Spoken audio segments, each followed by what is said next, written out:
Hello students and welcome back to your channel learn with Chahat. कैसे हो आप सब? आई होप आप लोग बिल्कुल स्वस्थ होगे, मस्त होगे।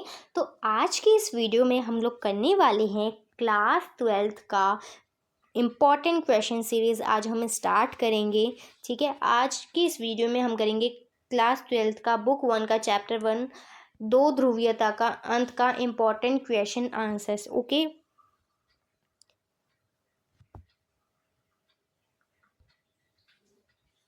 तो वीडियो स्टार्ट करने से पहले मैं आपको बता दूं कि हमारा टेलीग्राम चैनल है लर्न विद चाहत। ठीक है, अगर आप फ्री पीडीएफ नोट्स चाहते हैं, आप सारी अपडेट्स से जुड़े रहना चाहते हैं, तो आप जल्दी से जाकर मेरे टेलीग्राम चैनल को ज्वाइन कर लीजिए सो डैट आपको फ्री नोट्स इजीली एक्सेस हो जाएं एंड आप अपडेट्स से मिस ना हो। ठीक है, और अगर आपको कोई भी डाउट आता है तो आप मेरे इंस्टाग्राम पे मेरे से पूछ सकते हैं। इंस्टाग्राम आईडी आपके सामने विजिबल है। तो अब वीडियो को हम स्टार्ट करते हैं। तो इस वीडियो में हम शॉर्ट क्वेश्चंस भी करेंगे एंड हम लॉन्ग क्वेश्चंस भी करेंगे। ठीक है, इजी से लेकर मैं आपको हार्ड क्वेश्चंस इस वीडियो में करवाने वाली हूँ और कैसे कैसे एग्जाम में पूछे गए हैं वो भी दिखाने वाली हूँ। तो पहला क्वेश्चन है हमारा कि बर्लिन की दीवार किससे संबंधित है और इसे कब तोड़ा गया। ठीक है, बर्लिन की दीवार बहुत इजी क्वेश्चन है। तो बर्लिन की दीवार जो है ये जर्मनी में बनाई गई थी। ठीक है, जर्मनी की राजधानी बर्लिन में, इसलिए इसे हम बर्लिन की दीवार भी बोलते हैं और ये बनाई गई थी 1961 में। ये जो दीवार है ये शीत युद्ध का प्रतीक थी। शीत युद्ध क्या होता है ये मैंने आपको चैप्टर की वीडियो में बहुत अच्छे से बताया है। अभी आगे इसका क्वेश्चन भी रखा है, हम वहाँ पे भी देखेंगे। तो ये जो दीवार थी, ठीक है, ये जर्मनी में बनाई गई थी। यूरोप में एक देश है जर्मनी। ओके, ये जो जर्मनी है इसके बीच में इन्होंने एक दीवार बना दी। ठीक है, और एक साइड को क्या बोला इन्होंने, पश्चिमी खेमा, और दूसरी साइड को इन्होंने बोला पूर्वी खेमा। ओके, ऐसे करके इन्होंने क्या किया, पूरे विश्व का दो गुटों में इन्होंने विभाजन कर दिया। एक को बोला गया पश्चिमी खेमा, अमेरिका साइड वाला, और दूसरे को इन्होंने बोला पूर्वी खेमा। ठीक है, और ये 150 किलोमीटर लंबी दीवार थी। देन फिर क्या होता है, 9 नवंबर 1989 1989 को आम जनता द्वारा इसे गिरा दिया जाता है। नेक्स्ट क्वेश्चन है, शीत युद्ध से आप क्या समझते हैं या शीत युद्ध से क्या अभिप्राय है। तो शीत युद्ध का अर्थ होता है विचारधाराओं की लड़ाई। विचारधाराओं की लड़ाई यानी कि दो आइडियोलॉजीज की लड़ाई। कौन कौन सी दो विचारधाराएं हैं वो, साम्यवादी विचारधारा और पूंजीवादी विचारधारा। साम्यवादी विचारधारा यानी कि सब कुछ जिसमें सरकार के हाथ, जो जिसमें सब कुछ सरकार के हाथ में होता है, प्रॉपर्टी वगैरह सब कुछ सरकार के हाथ में होता है। ठीक है, और जन कल्याण के लिए सरकार काम करती है। और पूंजीवादी व्यवस्था में क्या होता है, सब कुछ निजी लोगों के हाथों में होता है, यानी कि प्राइवेट प्रॉपर्टी का सिस्टम होता है वहाँ पे। तो दूसरे विश्व युद्ध के बाद क्या होता है, विश्व दो महाशक्तियों यूएसए और यूएसएसआर का वर्चस्व था दूसरे विश्व युद्ध के बाद। इन दो महाशक्तियों के बीच में तनाव और संघर्ष की स्थिति बनी रहती थी। ठीक है, क्योंकि दोनों एक दूसरे से ऊपर उठना चाहती थी तथा रक्त रंजित युद्ध की प्रबल संभावना बनी रहती थी, परंतु युद्ध नहीं होता था। शीत युद्ध में यही है कि युद्ध नहीं होगा, पूरी संभावना तो बनी रहेगी युद्ध होने की, लेकिन उसमें युद्ध नहीं होता है। पूरा संघर्ष ऐसा बना रहेगा कि ऐसा लगेगा अभी युद्ध हो जाएगा, अभी युद्ध हो जाएगा, लेकिन उसमें युद्ध नहीं होता है। नेक्स्ट क्वेश्चन है, दूसरी दुनिया से आप क्या समझते हैं। ये जो मैं अभी आपको क्वेश्चंस करा रही हूँ ये 2 मार्कर में आपसे पूछे जा सकते हैं। तो दूसरे विश्व युद्ध के बाद विश्व दो गुटों में बंट चुका था। ठीक है, एक जो ग्रुप था, पहला गुट कौन सा था, तो वो था अमेरिका का गुट। ओके, उसके समर्थित राज्यों का था अमेरिका, और उसके साथ में जो देश थे उसको हम क्या बोलते थे, पहली दुनिया। और दूसरा गुट जो था वो सोवियत संघ और उसके समर्थित राज्यों का था। ठीक है, तो पूर्वी यूरोप के देशों को समाजवादी प्रणाली की तर्ज पर ढाला गया। इन समाजवादी देशों को ही दूसरी दुनिया की संज्ञा दी गई। अब देखिए, हमने देखा जो यूएसए वाला साइड था, ठीक है, जो यूएसए वाला था एंड यूएसएसआर। यूएसए के ग्रुप में कौन था, यूएसए था, अमेरिका था एंड उसके साथ कुछ देश थे। एंड यूएसएसआर वाले ग्रुप में था क्या था, रशिया था एंड मध्य एशिया की कुछ कंट्रीज थी। ठीक है, बीच में आ जाता है, यहाँ पे बीच में पड़ जाता है यूरोप। ओके, तो यूरोप में भी जर्मनी से विभाजन कर देते हैं बर्लिन की दीवार बना के। ठीक है, तो जो पश्चिम साइड वाले जो थे यूएसए में, पश्चिमी यूरोप भी आ जाता है। ओके, और यूएसए की जो पहले की कंट्रीज उसमें थी, उसको तो बोला गया पहली दुनिया। ठीक है, और पश्चिमी खेमा, और जो दूसरी दुनिया है, ठीक है, इसमें कौन कौन सी कंट्रीज आ जाती है, इसमें रशिया आ जाती है, मध्य एशिया के देश आ जाते हैं, और इसमें यूरोप के पूर्वी देश आ जाते हैं। ठीक है, पूर्वी देश, पूरा यूरोप नहीं आता, पूर्वी यूरोप आ जाता है, पूर्वी देश आते हैं उसके, इसको बोलते हैं हम दूसरी दुनिया। इसको हम सोशलिस्ट ब्लॉक भी बोलते हैं।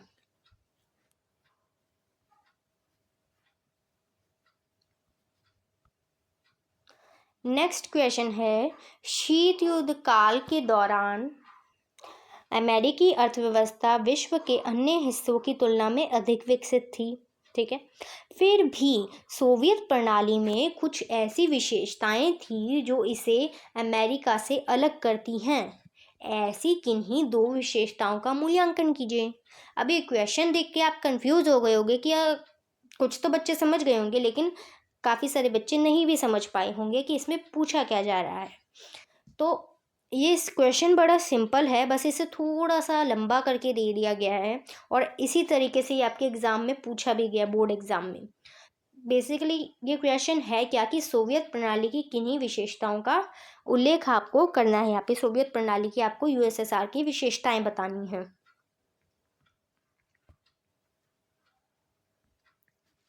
तो सोवियत प्रणाली में क्या क्या था? सोवियत प्रणाली पूंजीवादी व्यवस्था के विरोध तथा समाजवाद के आदर्शों से प्रेरित थी। वहाँ पे समता मूलक समाज था। ठीक है, सबको समान माना जाता था, सबको अच्छे से ट्रीट करते थे। वहाँ पे नियोजित अर्थव्यवस्था थी वहाँ पे, है ना, और न्यूनतम जीवन स्तर की सुविधा भी उपलब्ध थी नागरिकों को, मतलब बेसिक फैसिलिटीज, रोटी कपड़ा मकान सब कुछ गवर्नमेंट करती थी।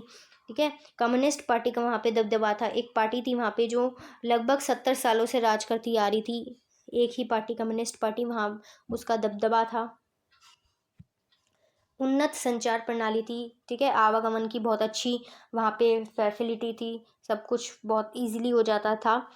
उन्नत उपभोक्ता उद्योग था।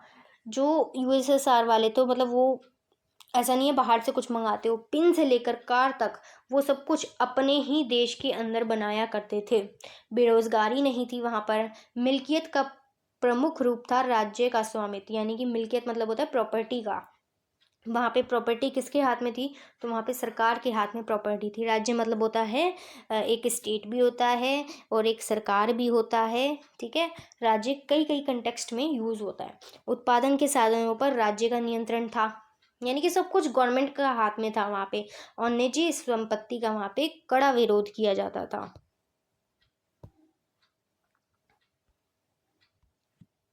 नेक्स्ट क्वेश्चन है, सोवियत प्रणाली के विघटन के लिए उत्तरदायी प्रमुख कारकों का वर्णन कीजिए।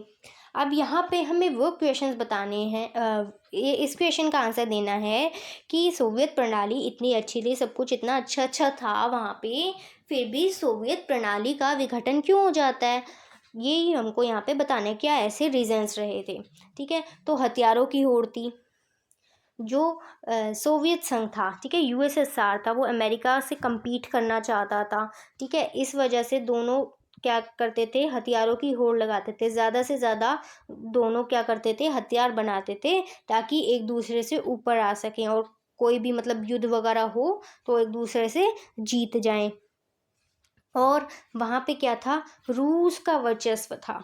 रूस क्या था, वैसे तो देखो ऑन पेपर देखा जाए तो यूएसएसआर का एक पार्ट था बस। ठीक है, रशिया जो था देश, वो यूएसएसआर का बस एक पार्ट था, लेकिन वहाँ पे चलती किसकी थी, हर मामले में रूस जो था, वहाँ पे रूस की चला करती थी। ऐसे में जो बाकी देश थे उनको दमित महसूस होता था, दबा हुआ महसूस होता था, उन्हें लगता था कि हमारी कोई सुन नहीं रहा है। ठीक है, तो एक ये भी कमी थी। नेक्स्ट क्या है कि कम्युनिस्ट पार्टी पर का राजनीति पर अंकुश था। कम्युनिस्ट पार्टी क्या था, वहाँ पे 70 सालों से लगभग राज कर रही थी, और वो क्या था, वो जनता की नहीं सुनती थी। उन्होंने जनता को फ्रीडम ऑफ स्पीच भी नहीं दे रखा था, अभिव्यक्ति का अधिकार, जो कि एसेंस होता है डेमोक्रेसी का। वो तक उन्होंने अपनी जनता को नहीं दे रखा था। सोवियत प्रणाली पर नौकरशाही का शिकंजा कसता जा रहा था। संसाधनों का अधिकतम उपयोग जो था वो परमाणु हथियार बनाने में किया जा रहा था, ना कि जनता की भलाई करने पर। और जो यूएसएसआर वाले थे वो दूसरों को तो ये बताते थे कि हम बहुत अच्छे डेवलप हो रहे हैं टेक्नोलॉजी में, लेकिन वो पश्चिम की तुलना में पीछे होते जा रहे थे प्रौद्योगिकी के मामले में। और मिखाइल गोर्बाचेव की सुधार नीतियां भी थी कुछ, उन्होंने ग्लासनोस्ट पेरेस्ट्रोइका की नीति चलाई थी, लोकतांत्रिकरण की नीति चलाई थी। इसके ऊपर भी मैंने एक क्वेश्चन रखा है आगे। 1979 में क्या होता है फिर, जो यूएसएसआर है वो अफगानिस्तान संकट में हस्तक्षेप कर देता है। अब वहाँ पे उसका कुछ मैटर नहीं था, वो फालतू में कूद गया है ऐसे ऐसे उसमें। तो इस वजह से भी ये भी एक कमी रही। फिर नागरिकों की आकांक्षाएं पूरी नहीं हो पाई थी, नागरिकों की सुनी नहीं जाती थी। ठीक है, सब कुछ तो सारा पैसा जो था, सारे संसाधन जो थे वो तो हथियार बनाने पर लगाए जा रहे थे। अर्थव्यवस्था का गतिरोध हो जाना, अब जो ऐसे हो रहा था, ठीक है, सारा संसाधन जो था वो हथियार बनाने पे लग रहा था, ऐसे में अर्थव्यवस्था गतिरोध हो जाती है। ठीक है, कोई इकोनॉमी में ग्रोथ नहीं दिखाई देती है, उपभोक्ता वस्तुओं की कमी हो जाती है। ठीक है, खाद्यान्न संकट भी आ जाता है। राष्ट्रवादी भावनाओं और संप्रभुता की इच्छा का उबाल, अब किसी को आप इतने सालों से दबा रहे हो, ठीक है, इतने सालों से आप दबाए जा रहे हो, दबाए जा रहे हो, आप उसके मुंह पे टेप लगा के रख रहे हो, तो उसका तो दिल, सारा गुस्सा जो अंदर भरा पड़ा है वो एक दिन तो फूटेगा ना। तो ऐसे में जनता के अंदर एक इच्छा, एक राष्ट्रवादी भावना पनपी। ठीक है, एक अलग होने की, एक संप्रभुता की इच्छा पनपी कि अब तो भाई हमको इनके साथ नहीं रहना है। नेक्स्ट क्वेश्चन है, और ये 4 मार्क में पूछ भी लिया जाता है। देखिए, ये जो सारे क्वेश्चन है ना, सारे ही पेपर में पूछे जाते हैं, कोई 2 नंबर में पूछा जाता है, कोई 4 नंबर में पूछा जाता है, तो सारे क्वेश्चन बहुत इंपॉर्टेंट है। मिखाइल गोर्बाचेव ने सोवियत संघ के पतन में अहम भूमिका निभाई, इस कथन के पक्ष में अपने विचार लिख लिए। ये क्वेश्चन भी आपके एग्जाम में आया हुआ है। तो मिखाइल गोर्बाचेव का जन्म हुआ था 1913 में। ठीक है, ये सोवियत संघ के अंतिम राष्ट्रपति थे और इन्होंने जर्मनी के एकीकरण में भी हेल्प की थी। सन 1985 में क्या होता है, ये कम्युनिस्ट पार्टी के महासचिव बन जाते हैं।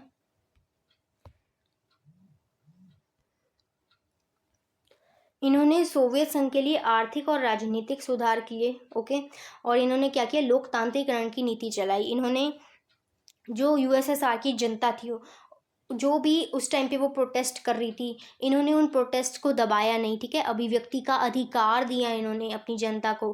पेरेस्ट्रोइका, पुनर्रचना और ग्लासनोस्ट, खुलेपन की नीति चलाई इन्होंने। ठीक है, इन्होंने लेकिन ये जो सुधार इन्होंने किए ना, इनकी जो अपनी ही पार्टी थी, कम्युनिस्ट पार्टी, उन्होंने ही इसका विरोध किया, सपोर्ट नहीं किया। और एक ये भी रीज़न रहा कि मिखाइल गोर्बाचेव पे आरोप लगाया जा रहा था कि ये जो सुधार ये कर रहे हैं, ये बहुत जल्दी जल्दी कर रहे हैं। तो कुछ लोग कह रहे थे कि ये लोग सुधार बहुत धीरे धीरे कर रहे हैं, इस वजह से सोवियत संघ का विघटन हो गया। लेकिन एक ये भी रीज़न रह सकता है कि जनता में जो गुस्सा भरा पड़ा था कि अब जनता नहीं रहना चाहती थी, आप चाहे सुधार करो नहीं करो, जनता का ये था कि अब हमें आपके साथ नहीं रहना। एक राष्ट्रवादी जो भावना पनप रही थी, वो भी एक रीज़न रहता है सोवियत संघ के विघटन का।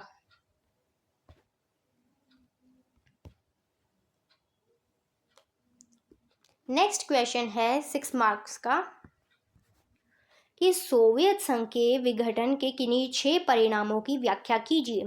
तो देखो, जब सोवियत संघ का विघटन हो जाता है, कब होता है विघटन, तो वो हो जाता है दिसंबर 1991 में। ओके, शीत युद्ध की समाप्ति हो जाती है। अब शीत युद्ध चल किसके बीच में रहता है, यूएसए एंड यूएसएसआर के बीच में। अब जब एक सुपर पावर खत्म हो गई तो फिर शीत युद्ध भी खत्म हो जाता है। एक ध्रुवीय विश्व, यानी कि पूरे विश्व पर एक ही ध्रुवी, एक ही पावर का वर्चस्व दिखाई देता था, और वो था अमेरिका। हथियारों की होड़ की समाप्ति हो जाती है। ठीक है, सोवियत गुट का अंत होता है और 15 नए देशों का उदय होता है। जो यूएसएसआर था वो 15 देशों को मिलाकर बना था। जब यूएसएसआर टूटा तो वो 15 देश भी क्या हुए, वो बिखर गए। रूस सोवियत संघ का उत्तराधिकारी बना। ठीक है, जो रूस है फिर वो सोवियत संघ का उत्तराधिकारी बन जाता है। एंड जो भी प्रिविलेजेस, जो भी विशेष अधिकार यूएसएसआर को मिले हुए थे, जैसे कि वीटो पावर, ठीक है। एंड यूएनएससी की जो परमानेंट सीट होती है, ये हमने चैप्टर 4 में अच्छे से पढ़ा है अंतर्राष्ट्रीय संगठन वाले में। ये सब क्या, ये सारे प्रिविलेजेस, विशेषाधिकार रूस को मिल जाते हैं। विश्व राजनीति में शक्ति संबंधों में परिवर्तन होता है फिर।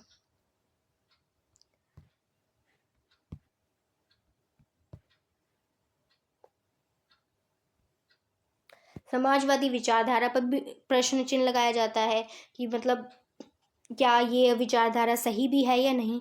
सब लोग फिर पूंजीवाद की तरफ अट्रैक्ट होते हैं, ठीक है, और पूंजीवादी उदारवादी व्यवस्था का पूरे विश्व पर वर्चस्व दिखाई देने लगता है। और एक CIS का भी उदय होता है, स्वतंत्र राज्यों के राष्ट्रकुल का।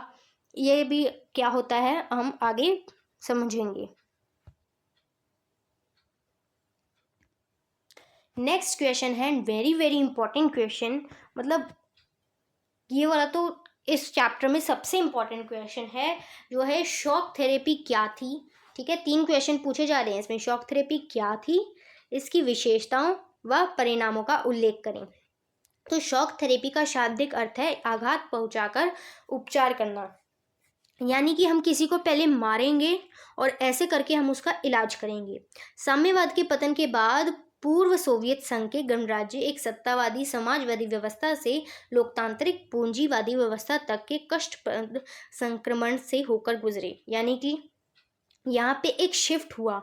USSR की विचारधारा क्या थी, उनकी क्या थी, समाजवादी सत्तावादी एक विचारधारा थी उनकी। ओके, इन्होंने क्या किया, इन्होंने शिफ्ट किया कहाँ, किसकी तरफ, पूंजीवाद की ओर, और बहुत ही कष्टप्रद तरीके से। ठीक है, बहुत ही जो इन्होंने ये चेंज किया, एक शिफ्ट किया साम्यवाद से पूंजीवाद की ओर, ये बहुत ही कष्टप्रद संक्रमण था। ठीक है,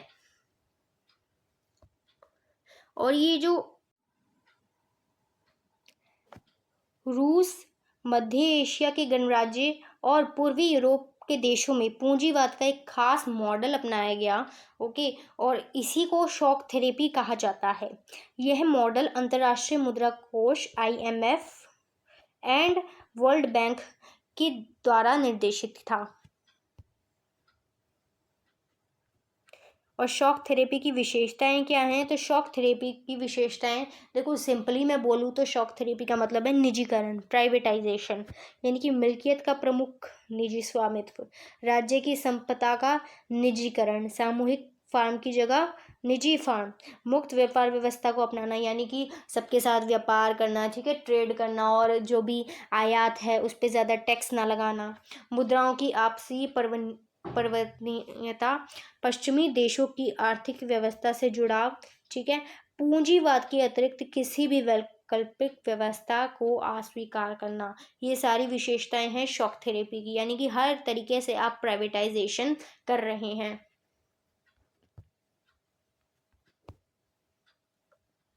शॉक थेरेपी के परिणाम क्या होते हैं, तो रूस का औद्योगिक ढांचा चरमरा जाता है, और फिर विश्व की सबसे बड़ी गराज सेल देखने को मिलती है। विश्व की सबसे बड़ी गराज सेल में क्या था, 90% उद्योगों को निजी हाथों में औने पौने दामों पर बेच दिया गया था। औने पौने दामों पर बेचना मतलब होता है कि मतलब किसी की कीमत तो बहुत ज़्यादा है लेकिन आप उसे बहुत कम कीमत में बेच दे रहे हो। रूसी मुद्रा रूबल की भारी गिरावट होती है। किसी भी करेंसी की जब वैल्यू घटती है तो उसकी फिर क्या, इकोनॉमी बहुत ज़्यादा वीक हो जाती है। सेम रशिया के साथ भी हुआ ऐसे में। आर्थिक परिणाम अनुकूल नहीं रहे। समाज कल्याण की पुरानी व्यवस्था जो थी, जो पहले गवर्नमेंट अपनी जनता के लिए करती थी, ठीक है, सारी न्यूनतम फैसिलिटीज़ उनको दिया करती थी, वो सारी व्यवस्था जो थी वो फिर नहीं रही।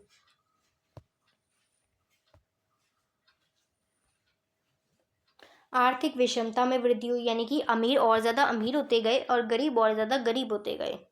खाद्यान्नों का संकट हुआ। खाद्यान्न जो था, खाने पीने की चीज़ें, वो बाहर से आयात करनी पड़ी, ठीक है, अपने देश में मंगानी पड़ी। माफिया वर्ग का होते हैं, माफिया वर्ग मतलब होता है गुंडे टाइप लोग। कोई गवर्नमेंट उस टाइम पर थी नहीं तो ऐसे लोगों का उदय हुआ। लोकतांत्रिक संस्थाओं के निर्माण ना होने के कारण कमज़ोर संसद द्वारा राष्ट्रपति को अधिक शक्तियाँ दे दी गई। अब उस टाइम पे ऐसा कोई सिस्टम था नहीं तो राष्ट्रपति को ज़्यादा से ज़्यादा पावर दे दी गई, जिससे क्या हुआ, सत्तावादी राष्ट्रवादी राष्ट्रपति शासन का उदय होता है। और आपको पता है राष्ट्रवादी शासन में क्या होता है, उसमें सब कुछ, सारी पावर किसके हाथ में होती है, राष्ट्रपति के हाथ में होती है।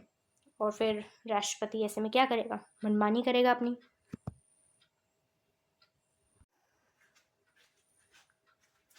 पूर्व सोवियत संघ के अधिकतर गणराज्य संघर्ष की आशंका वाले क्षेत्र हैं। अनेक गणराज्यों ने में गृह युद्ध और बगावत को झेला है। इस कथन की पुष्टि करें। तो ये भी 4 मार्क का क्वेश्चन है, ज़्यादा बार पेपर में नहीं आता है लेकिन फिर भी कभी कभी पूछ लिया जाता है। पूर्व सोवियत संघ के अधिकांश गणराज्य संघर्ष की आशंका वाले क्षेत्र बने रहे हैं और इन देशों में बाहरी ताकतों को भी दखल देखने को मिलती है। ठीक है, रूस के 2 गणराज्य कौन कौन से, चेचन्या और दागिस्तान, इसमें क्या हुआ, हिंसक अलगाववादी आंदोलन हुए, यानी कि इन्होंने तो अलग होने की बगावत कर दी।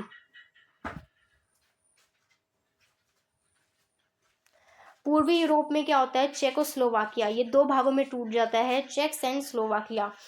बाल्कन क्षेत्र में क्या होता है, यूगोस्लोवाकिया गृह युद्ध के कारण वहाँ पे कई प्रांतों में बढ़ जाता है। वेस्ट ऑस्ट्रिया हर्जेगोविना, स्लोवेनिया और क्रोएशिया, इन्होंने तो क्या किया, इन्होंने स्वयं को स्वतंत्र घोषित कर दिया। बाल्टिक क्षेत्र में क्या होता है, लिथुआनिया ने मार्च 1990 में स्वयं को स्वतंत्र घोषित कर दिया। फिर एस्टोनिया, लताविया और लिथुआनिया में वर्ष 1991 में संयुक्त राष्ट्र संघ के सदस्य बनते हैं, ये यूएन के सदस्य बनते हैं। ओके, फिर वर्ष 2004 में ये नाटो में शामिल होते हैं। नाटो क्या था, अमेरिकी गठबंधन था, तो ये उसके सदस्य बन जाते हैं। फिर क्या होता है, मध्य एशिया में एक देश है तजाकिस्तान, वो 10 वर्षों तक यानी कि 2001 तक गृह युद्ध की चपेट में बना रहता है। फिर अजरबैजान, आर्मेनिया, यूक्रेन और किर्गिस्तान और जॉर्जिया में भी गृह युद्ध की स्थिति बनी रहती है।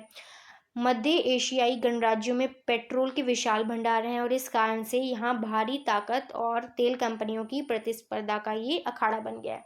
यानी कि जो बड़े बड़े देश हैं वो तेल के उसमें, क्योंकि तेल एक बहुत मतलब जिसको तेल मिल गया उसके साथ तो काफ़ी ज़्यादा लग्जरी है, इसलिए सब तेल के वजह से जो बड़ी बड़ी ताकतें हैं अमेरिका और चाइना जैसी, यहाँ पे बड़ी बड़ी ताकतों की दखल अंदाजी देखने को मिलती है। और इसमें जो एक ताजिकिस्तान है, ताजिकिस्तान वाला इसमें बहुत इंपॉर्टेंट है, ये एमसीक्यू में भी पूछा जाता है।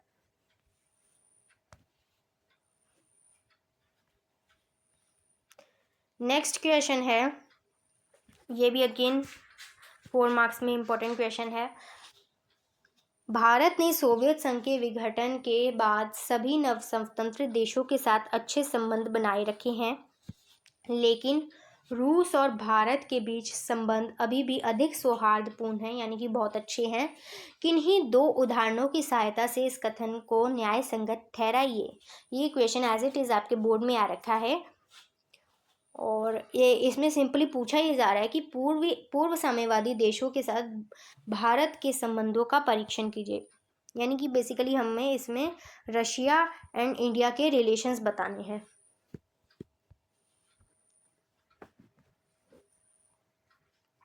पूर्व साम्यवादी देशों के साथ भारत के संबंध अच्छे हैं और रूस के साथ विशेष रूप से सौहार्दपूर्ण है, यानी कि रूस के साथ हमारे रिलेशंस बहुत अच्छे हैं। रूस और भारत का सपना क्या है, बहुध्रुवीय विश्व का, यानी कि कोई एक सुपर पावर नहीं होगी वर्ल्ड में, कोई 2 सुपर पावर्स नहीं होंगी, बहुत सारी सुपर पावर्स वर्ल्ड में होंगी। ठीक है, ये सपना रशिया और भारत का है। दोनों देश सह अस्तित्व, सामूहिक सुरक्षा, क्षेत्रीय संप्रभुता, स्वतंत्र विदेश नीति, अंतर्राष्ट्रीय झगड़ों को वार्ता द्वारा हल, संयुक्त राष्ट्र संघ के सुदृढ़ीकरण और लोकतंत्र में ये लोग विश्वास रखते हैं। वर्ष 2001 में क्या होता है, भारत और रूस के आपस में 80 द्विपक्षीय समझौते होते हैं। भारत क्या है, वो एक बहुत बड़ा हथियारों का बड़ा खरीदार है रूस के लिए, और रूस से ही तेल का आयात भी करता है भारत। ठीक है, परमाणविक योजना और अंतरिक्ष योजना में भी रूस ने इंडिया की काफ़ी हेल्प की है।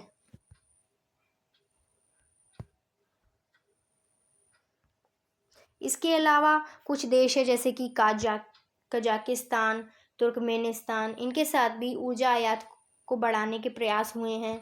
उज्बेकिस्तान में तो भारतीय कलाकारों को विशेष रूप से पसंद भी किया जाता है।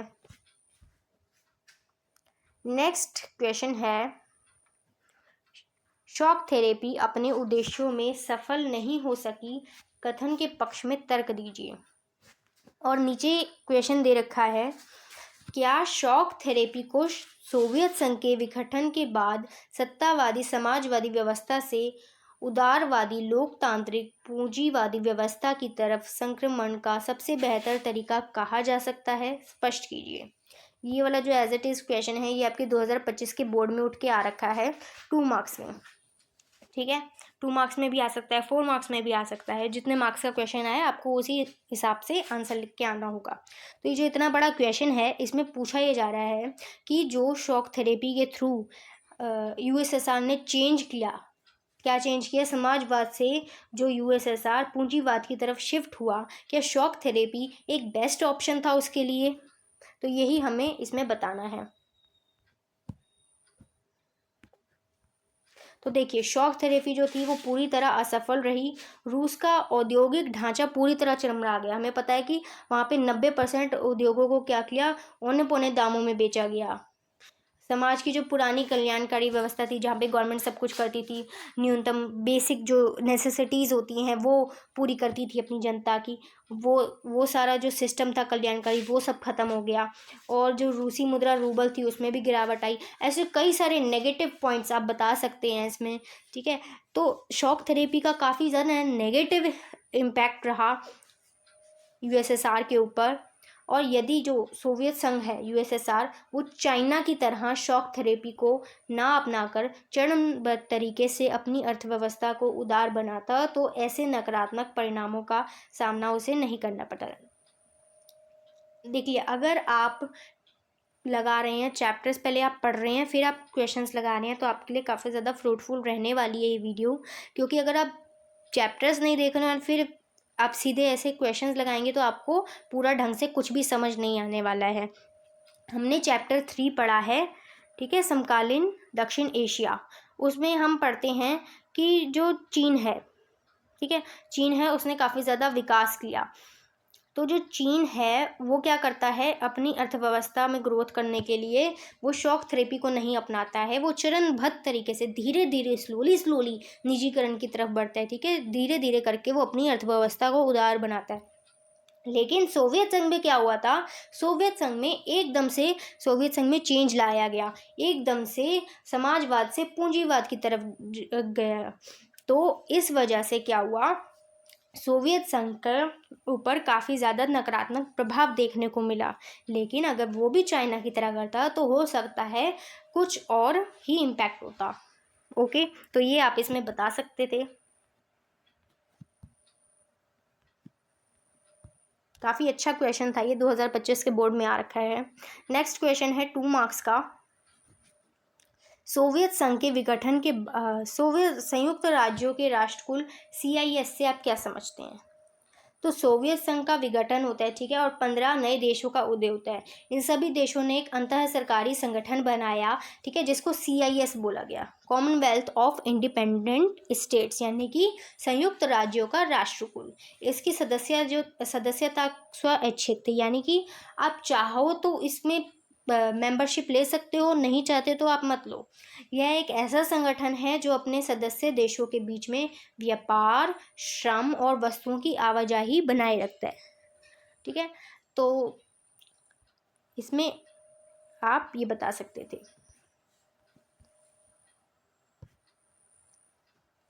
तो स्टूडेंट्स, आज की वीडियो में बस इतना ही था। और आपको वीडियो कैसी लगी आप लोग मुझे कमेंट सेक्शन में ज़रूर बताना, ठीक है। और वीडियो अच्छी लगी हो तो आप वीडियो को लाइक कर देना, चैनल को सब्सक्राइब कर देना, बेल आइकन को भी दबा देना, एंड इस वीडियो को अपने दोस्तों यार के साथ शेयर कर देना। तब तक के लिए take care and bye bye.